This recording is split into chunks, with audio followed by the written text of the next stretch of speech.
Right, now what I've got here is the Samsung S10. This was a flagship Samsung phone from 2019. It was probably one of Samsung's last phones, or last flagship phones, to feature a micro SD card slot and to feature a headphone socket. Came out in 2019. This one has got 128 gigs of storage, but with the micro SD card, that actually went up to an extra terabyte on top of that. If you have a look online, you'll see that often it sort of says that the micro SD card this will take is 512 gigabytes. Right, ignore that. I've used a 1 terabyte micro SD card for years in this. Why do I want a 1 terabyte card? Because I've been able to store my entire CD collection, ripped to FLAC, on the micro SD card. Videos, books, record any kind of footage in high definition, plenty of room for all that. So it has had a huge amount of use. Once you've got all your music on your phone, you can just Bluetooth it to whatever device you want, or if you haven't got Bluetooth, you can even use a headphone socket and plug into anything.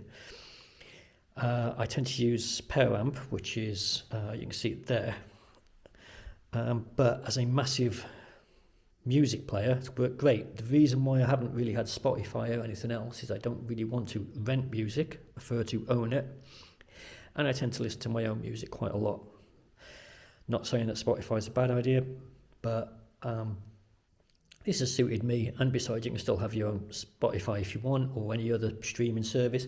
The only thing about having streaming services as well is that a lot of the music might be MP3 rather than FLAC or high definition, and even if it's high definition, by the time it's streamed to you, I'm not sure it sounds quite the same. What else has this phone got? Well, it's got 4G, but because it's 2019, it didn't have 5G. There was a phone that came out later that was like a sort of 5G version of this, but that was one thing. So it's a little bit old there. It's also not getting any more Android updates. I think we're up to Android 12 on this. The latest version I think is now Android 13, so it's got last year's version of Android and it's not getting any more updates. A lot of the stuff I've got now probably don't use the headphone socket so much, so it's mainly Bluetooth that's probably getting used more now. So what I've done is I've now got the S23 Plus. Okay, that's the Plus model, so it's slightly larger than the S10. And the reason why I got this is that this one comes with 512 gigabytes of internal storage. That's a bit of a come down for me, down from 1 terabyte, but well, I've not managed to get all the music that I wanted on here, or not quite yet, but I mean it's plenty, because I still need to keep, well, quite a bit of room free for video recording, photos and anything else I want to put on there. So I put all the apps that I want on there, as much music as I think I want on there for the time being, and I wanted to give some of my impressions now that I've sort of traded up, if you like, though in some ways it still feels a little bit of a trading down. Your mileage may vary on that one. So a couple of things I've noticed with this. One thing, the S23, the battery life is phenomenally long. I mean, on the S10, I tended to mainly be plugging in whenever I'm in the car or whenever I'm at home or anything else like that, and keeping it more or less charged. But I've sort of started to notice that when I'm away, how the battery sort of runs down. Now with the S23 Plus, battery life hardly moves sometimes. I don't know if it's because the S10's got an older battery or a lower capacity battery or a combination of the two, but definitely massive improvement on that one. The other thing is that on Power Amp, every time you put more music onto your phone, and then you do a refresh and on the Power Amp so it finds the new music that you've added, The S23 Plus is a hell of a lot faster. I know it's got an internal drive, so it's not talking to the micro SD card, but the actual internal storage on the 23 Plus is a lot faster. Tends to just scan through the new files in a couple of seconds and done. Whereas this, maybe 30 seconds or so to actually go through the lot. So long battery life, faster storage. This has 5G. It does have a bigger screen, though I'm not entirely convinced that's a good thing. The reason why I like the S10 was that it fitted comfortably into a pocket.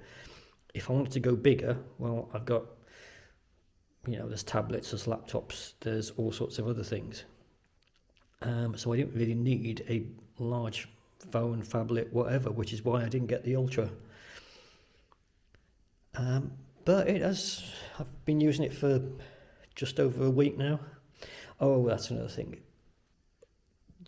When you switch from one phone to another, you have what's called Smart Switch, which is great in that it copies your apps across and it copies your contacts and your phone messages and everything else. All that gets copied across. One thing you need to be prepared for is the amount of apps that suddenly go, yeah, you're on a new phone. Is it really you? And there was a huge amount of that. Okay, banking app, right, you need to sort of reinitialize your banking app. And good luck if you can remember all the passwords from when you set it up years ago. Same thing with even the McDonald's app, where again, it's like, oh, you've got a new phone. Are you sure it's you? Can you confirm that it's you? Etc. Right? You have to pretty much go through all your apps just to say, yes, it's a new phone. Yes, it's me. Yes, everything's fine. You log into your emails and then Google comes up with a prompt saying, we've detected an unknown device accessing emails. Is it you? Etc. Etc. The amount of times that comes up, it would be nice on Smart Switch if it just says, I used to have an S10, now I've got a 23 Plus, it's me, just tell all the apps, that's it, done. But I don't think we're quite there yet. Anyway, the micro SD card in the S10, I've now put that into, it's actually at the moment in a Surface 3. If you watch one of my other videos, I've got a Microsoft Surface 3, which has got an Atom processor, 4 gigabytes of RAM, and I put Windows 11 on it. Well, now the 1 terabyte drive is actually in that Surface 3. So the Surface 3 is now sort of being used to either watch YouTube videos or as a huge music player. I have got a Surface Go 2 as well, but I like to keep the Surface Go 2 more to act like a laptop. For when I want something smaller than my laptop. So my Surface 3 currently has a bit more lease of life, just as a generic music player. My S10, this one, is going to be going to Samsung in the next day or two because it was part of a trade-in. So that one's going. So it'll be goodbye to you. And we'll just be getting on with this. Now, just want to say something else that I've got. I did actually get a couple of covers. This was for my S10. And it actually lasted quite well, considering that, well, my S10 still survived, apart from one tiny scratch on the front of the screen, which you can only feel if you're running the fingernail across it. There's a little tiny scratch,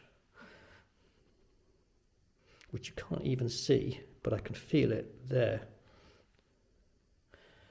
with my fingernail. And that's the only sort of marking on damage that the phone got. Other than that, I mean, it's a little bit dusty and so on, but it's still not too bad a phone. This is the new cover. Both covers, because the last one actually lasted so well, I thought I'd get one from the same company.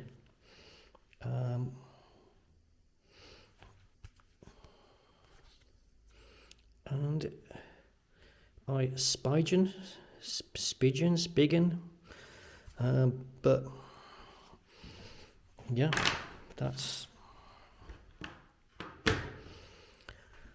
my S10 has lasted well, but is now probably, I don't know if it gets a new lease of life with someone else, or whether it'll just be stripped of its components. And my S23 Plus, well, I haven't quite used the new camera on it or anything too much yet, but we'll see how that goes. One thing I did want to point out as well, because there's a lot of people who've already done reviews of this on YouTube about the 23 Plus and how it compares to the 22 Plus, or how it compares to last year's model, etc, etc. Do people actually update their phones every year? I mean, I've gone from 4 years before I decided I'm getting a new phone, and that was only because the internal storage had actually increased to the size where I thought, yeah, I'm happy with that. I think I can come down from my 1 terabyte storage down to 512. In fact, bear in mind, it was 1 terabyte plus 128. Now I've come down to 512. Yes, the new phone is faster. Yes, it's got 5G. Yes, it's got a long battery life, but in some ways still a little bit of a come down. But I don't use my phone for gaming, and everything on my old phone, navigation, texting, calls, all still work great. YouTube, can't think of anything else I've mainly used it for. But I noticed that a lot of people tend to compare, or when they review a phone, with the previous year's phone. Well,